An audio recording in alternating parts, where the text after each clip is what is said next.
salve, boa tarde. Queria agradecer a Vivi pela bela mensagem musical, que Deus nos louvado. Antes mesmo de entrar aqui no nosso sermão, queria dizer que eu não vou pregar como filho pródigo, né? Voltando aqui para casa, no Central, onde é a primeira igreja de Ribeirão que me acolheu. E aqui é o meu lar, né? Por mais que eu estivesse sendo muito feliz, um tempinho, eu sempre considerei muito essa igreja aqui como a minha casa. Ali no final do ano passado, o pastor Pereira, ele me pediu para estar ajudando a igreja, né? E depois, então, a associação ela pediu para eu ajudar não só a igreja dos Campos Elíseos, mas todas as igrejas de Ribeirão Preto. Então, hoje, até demorei um pouquinho para chegar, porque foi meu último dia como primeiro ancião da igreja dos Campos Elíseos. E agora eu estou servindo aqui todas as igrejas de Ribeirão Preto e região. Com a minha agenda assim, bem lotada, eu agradeço muito ao convite que foi feito para estar aqui na Central e participar com vocês desse dia, que é um dia fantástico na nossa igreja. Nós estamos unidos aqui em jejum, em oração, buscando melhorar nosso relacionamento com Deus e também receber dele o teu poder. E vamos ser sinceros aqui, irmãos. Então nós falamos sobre oração. Vocês estão me ouvindo bem aqui ou não? Eu quero te ver melhor para filmar. Deixa eu pegar minha Bíblia, então eu vou para o meio, ajuda o pessoal lá também. Veja só, meus queridos irmãos, quando nós falamos sobre oração, há pelo menos dois elementos básicos da oração. O primeiro elemento básico da oração é relacionamento. Relacionamento entre eu e Deus. Eu oro para que eu tenha relacionamento com o meu Pai amado, meu Pai Celeste. O segundo passo da oração, a segunda base da oração, é poder. Eu oro porque eu preciso de poder. Então, o primeiro passo, oro porque eu quero ter um contato com Deus, eu quero conversar com Ele, eu quero ter um relacionamento com Ele, ter um relacionamento sério com Ele. Eu quero que nós sejamos para as pessoas, eu quero que Deus seja meu Deus distante, eu quero que Ele seja próximo a mim, que eu possa sentir a presença dele. Esse é o primeiro passo da oração. E depois, então, porque eu necessito de poder. Eu sou fraco, eu sou pecador, eu sou necessitado, eu sou sempre necessitado de poder. Eu chego na minha casa, quando eu fecho meus olhos e digo: Pai, perdoa os meus pecados, porque eu não tenho poder para eu mesmo perdoar os meus pecados. Pai, por favor, ajuda aquele irmão que está enfermo, porque eu não tenho o poder de conceder a cura. Pai, por favor, me ajude no meu trabalho, que talvez eu tenha uma situação com o meu chefe, com meus colegas de trabalho, eu mesmo com o trabalho, eu não tenho poder para transformar isso. Então é por isso que nós oramos a Deus, para ter relacionamento e ter poder. E até abrindo um parênteses aqui, antes de entrar propriamente no sermão, é mais ou menos essa relação que nós tentamos passar com nossos alunos ali no Colégio Adventista. Os mesmos 10 dias que nós estamos acostumados a viver na igreja, nós já estamos vivendo ali na escola, nós podemos ver os milagres acontecendo. Às vezes a gente acha que os milagres só ocorrem na igreja, né? Olhem só, ano passado nós oramos com uma menina chamada Vitória, aqui de Ribeirão Preto. Alguns podem ter visto a história dela, acho que 3 ou 4 semanas, no Fantástico. Uma menina que tem 2 corações batendo. Alguém viu isso ou não? Vários irmãos viram aqui. A professora Camila, uma professora que não é adventista do nosso colégio, ela nos buscou, porque ela sabe que nossa escola tem poder. Conversou conosco. Nós oramos por ela na semana de oração. E acreditamos que o que ela está vivendo hoje é um milagre. Poder de Deus. Nós temos um aluno chamado Ícaro. O Ícaro foi diagnosticado com um tumor muito raro no nariz. E esse tumor então dificultava a sua respiração. Muito difícil. A mãe dele nos procurou, porque ela sabe que aquela escola pode poder. Quem sabe com Deus? Nós oramos por ele, num caso que a chance de ele morrer na mesa era muito alta. Fez cirurgia, graças a Deus a cirurgia foi um sucesso. Amém. Passou um ano de cirurgia. Aparentemente ele tinha que fazer uma nova cirurgia no problema. Chegou no médico ali, olha, a gente achava que teria que fazer uma nova cirurgia complicada. Você só vai ter que fazer uma pequena reparação e está tudo certo. Nossa escola nem tem tudo. Fizemos essa semana um amigo secreto de oração entre os alunos. Nós podemos ver que o relacionamento deles com Deus melhorou drasticamente. Assim. Para quem às vezes nunca falava com Deus, agora saber que tem alguém orando por ele e ele motivado a orar, são milagres acontecendo. É por isso que eu peço, meus queridos irmãos, que vocês sempre estejam orando para a nossa escola aqui. Eu sei que vocês oram pelo pastor, eu sei que vocês oram por mim, às vezes mesmo conversando com o que hoje de vocês. Eu peço que você ore por cada professor, ore pelos nossos diretores, tanto o diretor do Senhor quanto o nosso diretor Samuel, que o Senhor possa orar pelos nossos alunos e o mesmo poder, o mesmo relacionamento que nós temos com Deus, nossos alunos, nossa escola, possa continuar tendo. E então eu quero focar essa tarde com vocês justamente a parte do poder dentro da oração. Porque vamos ser sinceros, irmãos, a nossa igreja necessita de um poder orar. Quando alguém entra na nossa igreja, às vezes vem encontrar comigo de maneira particular, eles perguntam: pastor, na sua igreja tem milagres? Na sua igreja tem curas? Como que é a manifestação do Espírito na tua igreja? Eu falo, tudo isso acontece também. Talvez diferente do que você está acostumado. Mas sim, a nossa igreja tem poder. Mas de maneira especial, eu vivo na busca de um poder que é um poder escatológico, que vai acontecer no final dos tempos. Que é a famosa chuva cerúlea. Vai cair sobre nós. Nós temos um poder a mais para pregar o Evangelho. Depois da volta de Jesus, esse é o momento em que eu mais tenho ansiedade, que eu mais busco viver e torço para acontecer nos meus dias. Por quê? A irmã Ellen White, ela coloca no livro Conselhos da Igreja, no capítulo 9, que ela teve uma visão desse poder acontecendo na igreja. E parafraseando ela bem rapidinho, ela diz o seguinte: que naqueles dias ela saiu pelas ruas e ela viu o povo de Deus. E o povo de Deus estava com tanto poder, mas com tanto poder, que as portas das casas eram abertas. Antes das pessoas baterem, as casas já eram abertas. As pessoas entravam nas casas, as curas aconteciam, os milagres eram vistos, e a pregação do Evangelho, por um pouco período, se tornou fácil. Aconteceu um movimento, um verdadeiro reavamento e a verdadeira reforma, tais qual aconteceram em 1844. Como vocês sabem, meus queridos irmãos, que dentro da história da nossa igreja, talvez não houve um momento com tanto evangelismo, com tanto poder, quanto esse período do movimento milenita e do surgimento da nossa igreja. E é esse poder que eu quero que caia enquanto eu estiver com vida, porque depois disso, brevemente, Cristo irá voltar. Na Bíblia, nós temos 3 histórias, pelo menos, que fazem essa mistura entre o poder e a oração de maneira bem direta. A primeira história aqui que eu gostaria de focar rapidamente é em Atos com os discípulos. Os discípulos ficaram em Jerusalém, ali numa casa, esperando o que, irmãos? Poder, o recebimento do Espírito Santo, para que então eles pudessem sair e pregar o Evangelho. Então eles ficaram ali, na casa, unânimes em oração. O poder veio e eles saíram e pregaram o Evangelho. Essa é a primeira história, o primeiro exemplo. Segundo exemplo, com o próprio Jesus Cristo. Jesus Cristo, ele fica 40 dias no deserto jejuando. Você sabe que todo o jejum está envolvido com a oração. 40 dias lá, e ele sai, começa a pregar e a fazer milagres.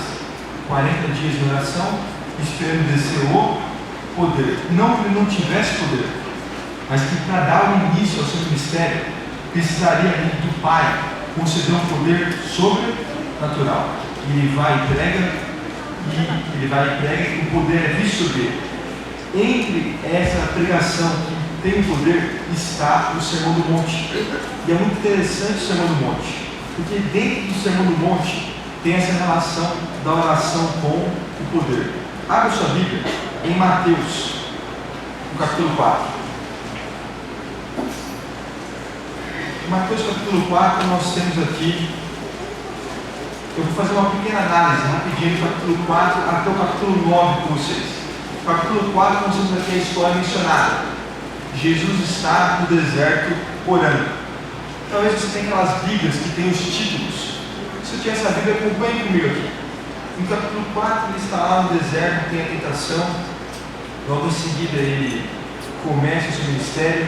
No finalzinho do capítulo 4, no verso 23 ao verso 25, diz aqui no título: Jesus pega por toda a Galileia e cura muitos enfermos. Porque oração você recebe poder, e esse poder então é manifestado através da nossa vida de pregação de evangelho, da nossa vida como missionários, nossa vida ali colocando em prática aquilo que Deus nos mandou, que é levar o evangelho a todos. Do capítulo 5 até o capítulo 6, até o capítulo 7, nós temos o Sermão do Monte. Já vou falar um pouquinho mais sobre o Sermão do Monte. Nós temos o Sermão do Monte. Termina o Sermão do Monte. Olha o que ocorre aqui no capítulo 8 e no capítulo 9. Nós temos no capítulo 8 a cura de um leproso, a cura do criado do centurião, a cura da sogra de Pedro, muitas outras curas. Depois aqui, Jesus acalma uma tempestade. No capítulo 9, a cura de um paralítico. Então veja só, Jesus ele está em oração, recebeu o poder, saiu e pregou. Depois que ele pregou, qual que é a matemática, a consequência natural de uma vida de oração e de uma vida de pregação? São as curas, são os milagres acontecendo. Ele tinha o poder sobre a natureza, ele tinha o poder sobre qualquer tipo de doença, porque ele estava cheio do poder que veio através da oração. E dentro do Sermão do Monte é muito interessante, porque ele nos ensina aqui como orar e outras coisas mais. Mas percebam isso, marquem isso em sua mente: 40 dias de oração e jejum. Ele sai, chama os discípulos, a grande multidão segue, desce a planície, prega. Os milagres deles acontecem, eles começam a aparecer. O Sermão do Monte ele é um grande sermão, muito conhecido e muito discutido. Jesus, antes desse sermão, ele já era uma figura muito conhecida pelos seus milagres, pelas suas mensagens, mas todos os teólogos concordam que nunca houve uma mensagem como a mensagem do Sermão do Monte. Jesus pregou grandes sermões, depois aqui outros grandes sermões também, mas nenhum como eles. Na verdade, a própria história considera esse como um dos 500 maiores discursos de toda a humanidade. Um dos 500 maiores discursos de toda a humanidade. Entre eles está discursos de posses de reis, de posses de políticos, pessoas influentes da sociedade. Mas eles colocam aqui que esse discurso de Jesus ele foi de grande influência para essa época. E fazendo uma análise do perfil do texto, alguns historiadores colocam que esse perfil era o perfil de coroação de um rei. Um rei sendo coroado, ele faria um discurso similar a esse discurso do Sermão do Monte. Bem sabemos que Cristo ele nunca teve a ideia ou a vontade de ser rei aqui de Israel ou de qualquer outro reino terrestre. Se pudéssemos talvez deixar um pouquinho mais justo a morte de Cristo, em vez de estar ali na plaquinha rei dos judeus, deveria estar rei das mansões celestiais.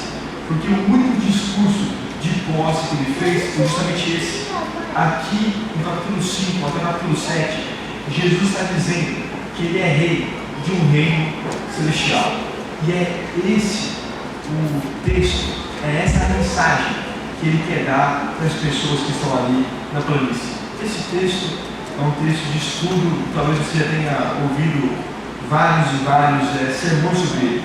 Mas eu queria convidar vocês a fazer uma pequena análise aqui no capítulo 6 de Mateus, a partir do verso 1.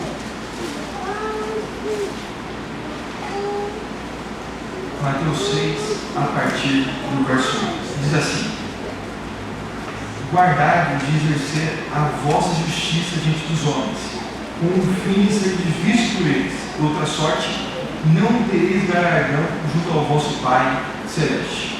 Então Cristo aqui inicia dizendo o seguinte: vai chegar um tempo em que vocês vão ter que ser vistos. As pessoas que olharem para vocês têm que saber o que estão vendo. Se você não tiver esse perfil da pessoa olhar para você e ela não saber o que você é, não saber o que você acredita, tome cuidado. Porque se você estiver vendo assim, com certeza você não terá galardão de Deus. Antes ainda ele fala: olha, você precisa ser a luz do mundo, você precisa ser o sal da terra, você tem que se destacar. As pessoas têm que ver qual que é o que caminho está seguindo, quais são os seus pensamentos, o que é aquilo que você acredita. E vamos ser sinceros, meus queridos irmãos, fazer essa tarefa não é uma coisa fácil para nós. Nós precisamos de poder, porque naturalmente nós somos talvez medrosos ou tímidos. Talvez você hoje não tenha o poder para chegar na sua empresa e falar para todo mundo que você é adventista, que você guarda o sábado. Talvez na sua universidade é difícil você chegar lá e mostrar aquilo que você realmente acredita.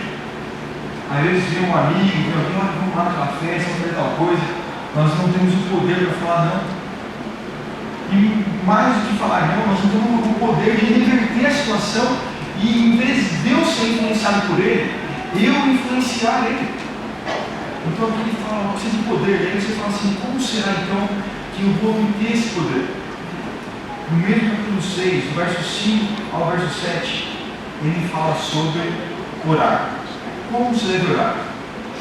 Do verso 5, até o verso 8. Depois, então, do verso 9 até o verso 15, ele nos ensina a oração do Pai Nosso. Logo em seguida, do verso 16 ao verso 18, ele nos ensina como jejuar. Porque oração e jejum estão intimamente ligados. Eu não sei se o pastor Fábio já fez um sermão aqui que chama a oração da desesperada hora. Fez esse sermão aqui. Hoje ele fez esse sermão lá nos Vídeos. Irmãos, fantástico. Dá para ver nitidamente que a oração no jejum gera o quê? Poder. Eu acho interessante ali no finalzinho do texto, né? Que ele fala que o discípulo coloca ali, né? Para falar essa casca, né? Para dar um jeito nessa casca, só existe um jeito: oração e poder. É interessante que nós lemos Hebreus e vemos que nós, como homens, fomos criados um pouco melhor que os anjos, um pouco melhor que eles.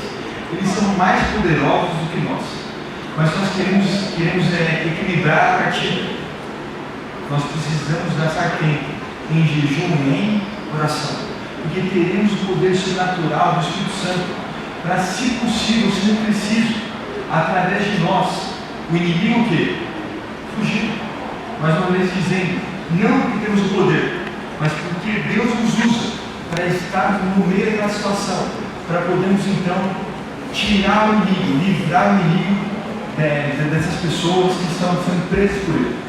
Temos aqui então, depois da oração e depois do jejum, um pequeno texto. E é esse texto que eu quero gastar aqui os próximos 20, 25 minutos discutindo com vocês, que é o texto do verso 19 até o verso 21. Veja só que é interessante. Ele falou sobre oração e falou sobre jejum. E ele termina falando sobre esse pequeno texto aqui. Olha aqui o verso 19, diz o seguinte: não acumulei para vós outros tesouros sobre a terra, onde a traça, ferrugem corrói e onde os ladrões escavam e roubam. Mas ajuntai para vós outros tesouros no céu, onde a traça nem a ferrugem corrói e onde os ladrões não escavam e roubam. Porque aonde está o teu tesouro, aí também estará o teu coração. Peraí, pastor, o que você está fazendo aí? Você estava falando sobre oração e jejum, e agora você está falando sobre tesouro. Peraí, o que está acontecendo aqui? A mesma coisa que Jesus fez, né? Jesus falou sobre oração, falou sobre o jejum e agora ela fala sobre o tesouro. Normalmente, meus queridos irmãos, esse texto aqui vem falando sobre os tesouros terrestres. E nós aplicamos esse texto para os tesouros terrestres. Quando fala sobre tesouro, às vezes nossa mente, a gente imagina riquezas, né? Esse pequeno texto aqui, eu decorei ele, eu tinha uns 6 anos de idade. Mas lá na igreja do Belém, teve uma programação de 13º sábado, que era as profissões. Pegaram várias profissões ali e relacionaram com versículos bíblicos. E eu era o tesoureiro, então eu tive que decorar. Eu juntei para vós tesouros na terra, onde a traça e a ferrugem corrói. Mas juntei para vós tesouros no céu, onde nem a traça e nem a ferrugem corrói. E quando eu era criança, eu imaginei esse texto. Eu sempre fazia uma assimilação com os tesouros. Então eu falava assim, como será que eu vou colocar os tesouros do céu, como as pessoas colocam os tesouros no céu? Porque parece que o mundo, ele corre atrás de tesouros. Não é raro nós às vezes olharmos na televisão, nas notícias, pessoas que às vezes gastam sua vida atrás de alguns tesouros, né? Você pega a história do Eldorado, né? A cidade do ouro.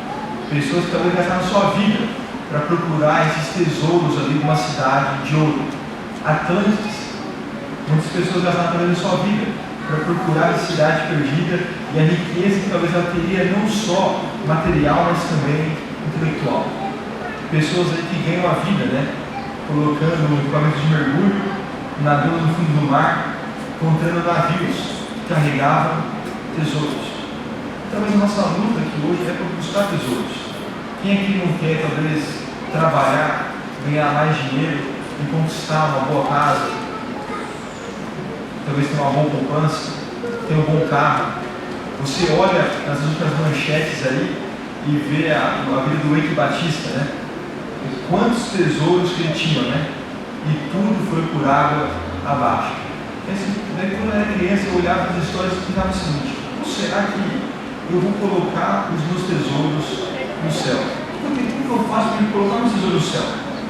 Quando eu era criança, a coisa que eu tinha de mais valiosa, pelo menos na minha concepção, era meu Super Nintendo, meu videogame. Era a coisa mais valiosa que eu tinha. Eu imaginava, como será que eu vou colocar o meu Super Nintendo no céu? Para juntar esses tesouros no céu, e esse era o meu tesouro. Outra coisa que eu gostava muito ali era de batata frita. Uma batatinha ali, então, como será que eu vou pegar esse meu tesouro e vou colocar lá no céu? O meu pai me dava uma mesada quando eu era criança. Ele me dava assim, era R$10 por mês. R$10. Aí tirava um de dízimo, um de oferta, me sobrava R$8 e eu achava que era rico. Na verdade, quando eu era criança, eu achava que quem tinha R$1.000 era muito rico. Quem conseguiu R$1.000 tem tudo na vida, né? R$1.000 não era nada nem naquela época e muito menos hoje, né? Quase nada. Então eu imaginava assim, como será que eu vou acumular essas coisas no céu? Porque são mesmo os tesouros. E eu imaginava assim, bom, meu pai sempre me dizia, no céu nós vamos ter uma mansão. Eu imaginava a seguinte cena: eu, criança, chegando no céu, eu era já meio folgado, já, né? Achava que ia ter uma mansão só para mim.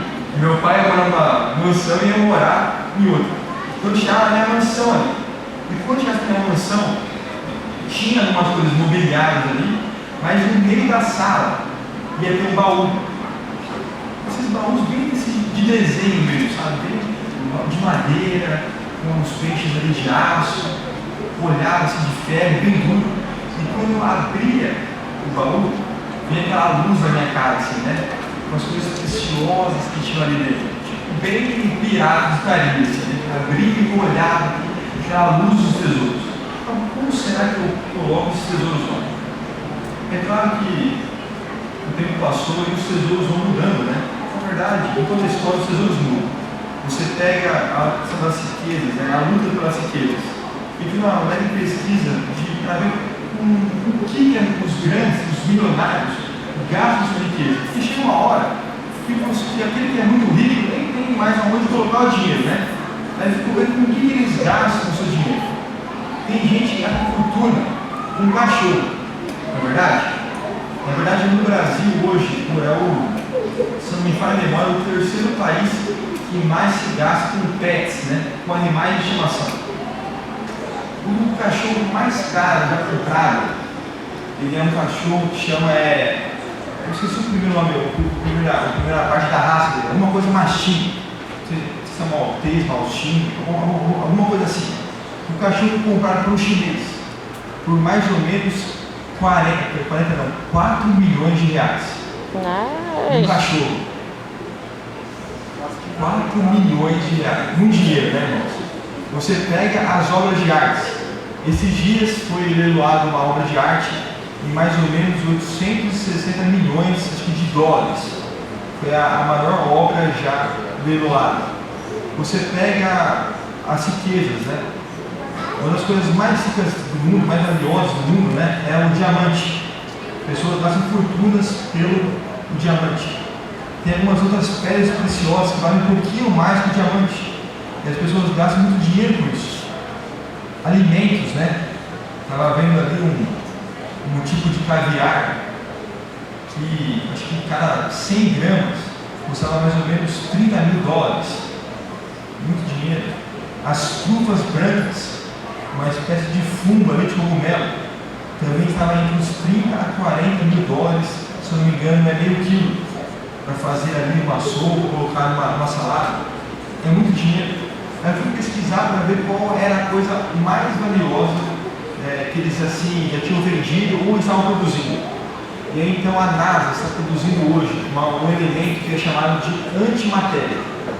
A antimatéria, se for possível provar ela e realizar as pesquisas e criar essa produção de antimatéria, seria uma espécie de combustível que duraria para sempre. Então todos os carros, todos os equipamentos teriam antimatéria. Então eletricidade não precisaria mais, porque existe a antimatéria. Hoje o cálculo que se dá, assim, relativo, né, porque não foi descoberto ainda, de quanto custaria a antimatéria, seria em torno de 263 trilhões de dólares. Esse é o preço que seria necessário, tanto para produzir e comercializar antimatéria, até um ponto que o mundo já não precisaria mais de energia. As pessoas gastam muito dinheiro. Muitos estão loucos por tesouros. Vou abrir um outro parênteses contando assim duas histórias rápidas.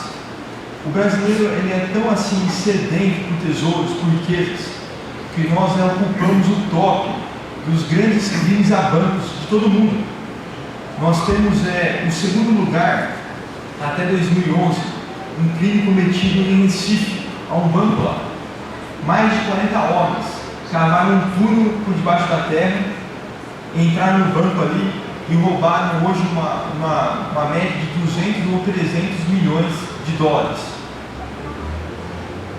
Depois então, no ano de 2011, nós tivemos um assalto ao Banco Itaú, na Avenida Paulista, que é considerado o maior crime a banco de toda a história. Eles roubaram ali mais de 600 milhões de dólares.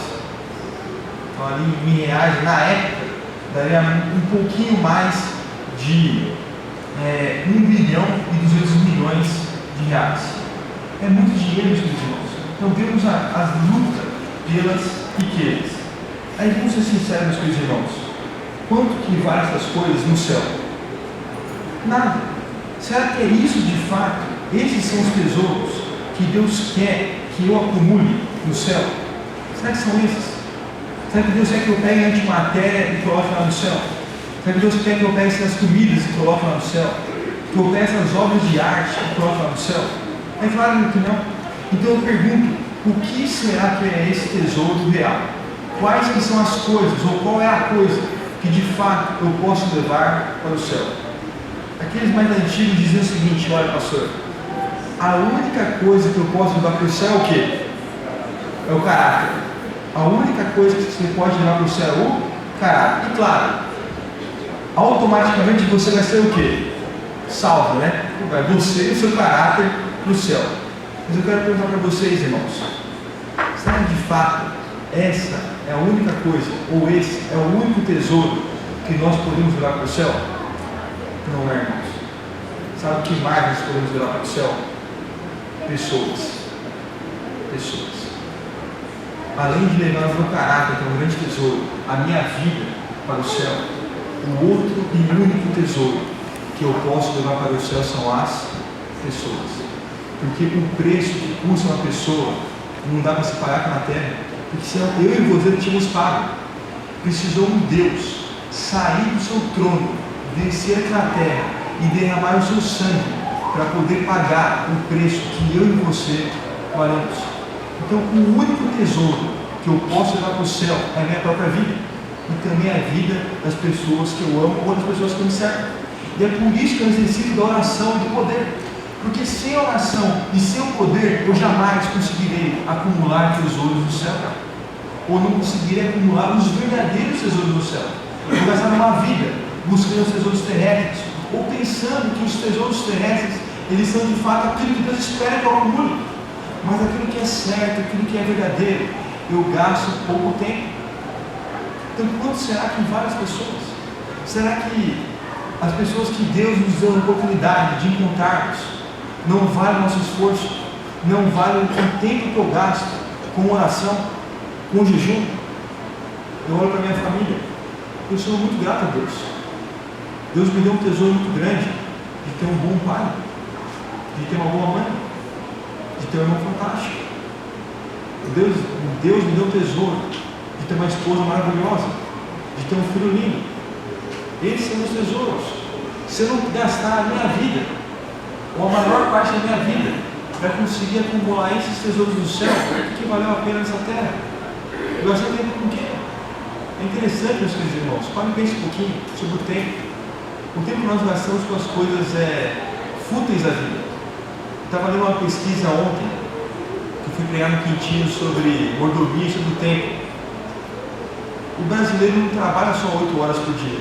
Na verdade, quem trabalha 8 horas por dia trabalha num luxo hoje, né? O brasileiro trabalha muito mais que isso. Quantos de nós aqui acordamos às 6 da manhã e só voltamos às 6 da tarde? E às vezes temos 1 ou 2 horas de almoço. E cá entre nós, irmãos, quando você acorda às vezes às 6 da manhã para entrar às 7, na sua mente, aquilo já é o quê? Já é trabalho, já é serviço. Calcula-se então que o brasileiro, além de trabalhar muito e dormir mal, ele tem para si, mais ou menos, 3 horas por dia para si. 3 horas para si, para gastar com ele, com a família, no nosso caso com Deus. E sabe o que é o mais alarmante ainda? Nessas 3 horas, a maioria queima 2 com a televisão. Que poder é esse, irmãos? É com isso que nós queremos de fato acumular tesouros do céu? Com passando uma vida banal diariamente. Aí chegamos aqui e passamos 24 horas com Deus no sábado, ou até 10 horas de oração, e achamos que temos poder. Queridos irmãos, devemos tomar muito cuidado, porque nós não estamos conseguindo guardar tesouros do céu. Estamos gastando tempo, gastando nossa força, nossa energia, nosso estresse, a nossa vida com coisas banais. A nossa igreja tem sofrido porque nós estamos vivendo em coisas banais, buscando coisas banais. Então, meus queridos irmãos, com um apelo aqui nessa tarde, eu quero clamar a você: volte-se, mesmo que você só tenha 3 horas por dia, mas gaste essas 3 horas contigo num relacionamento com Deus, com a tua família num relacionamento com Deus. Pare de perder o seu tempo, pare de acumular tesouros terrestres, gaste tempo com aquilo que tem um real valor, que é a sua vida, levando a sua vida, cuidando dela, para que você esteja preparado, moldando seu caráter para estar com Deus nas noções celestiais. Gaste tempo com a tua família, com as pessoas que você ama, com os seus amigos, para prepará-los para eles estarem contigo nas noções celestiais, porque esse é o verdadeiro tesouro. Há aquela música muito antiga, né, que o Rei Boltz cantava, e depois o Fernando Iglesias regravou em português, né? Obrigado, né? E aí a música diz, né? Obrigado por dar para o Senhor, né? E minha vida ter mudado. Aí vem contando histórias, né? Só talvez você não lembre de mim, mas lá, né, na escola sabatina, eu ensinei sobre Jesus, e aquele pequeno detalhe mudou totalmente a minha vida. Isso é um tesouro no céu. Meus queridos irmãos, vamos trabalhar em prol dessas coisas. Antes de fazer a oração, eu quero cantar com vocês de novo aquele hino. Chamar a equipe aqui de louvor. Nós vamos cantar de novo o hino lado a lado. 492. 492. Ali no hino diz, né? Nós vamos para o céu com mãos envolvidas. Eu quero que você segure na mão daquela pessoa que é o seu tesouro, que está aqui agora. Talvez é seu amigo, talvez é seu parente, seu esposo, sua esposa. Segure na mão dele. Ali na música diz: nós vamos para o céu criar muralhas, construir muralhas e palácios lá nas mansões celestiais. Que através desse hino nós possamos refletir e dedicar com aquilo que realmente vale a pena.